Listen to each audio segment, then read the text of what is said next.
কবি ৰঞ্জন বৰ্মনৰ আৰু এটি হৃদয়স্পৰ্শী কবিতা আপোনালোকলৈ আগবঢ়াইছোঁ। কবিতাৰ শিৰোনাম শিলৰ জীৱন গাথা। ৰাতি সকলোৱে শুই নিপালি দিয়াৰ পাছত পলি থৈ কঠিন চোলা, শিলবোৰ নামি যায় নদীৰ বুকুলৈ।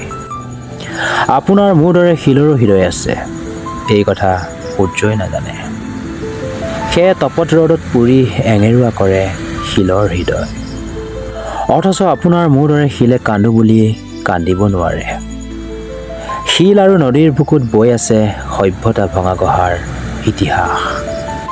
শিলে বুজি পায় সুখ দুখৰ ভেটা ভাঙি কিয় অবিৰাম গতিত বৈ থাকে নদী। দুখক অসুখ কৰি কিয় দেখে দেখে বিলাই ফুৰে সমন্বয়ৰ বাণী। নদীৰ বুকুত শিলে বিচাৰি পায় নিৰাপত্তাৰ মুদ্ৰা। শোকৰ ভৰত দিশাৰ হোৱাৰ পিছতো জীৱন জীয়াই থকাৰ প্ৰেৰণা।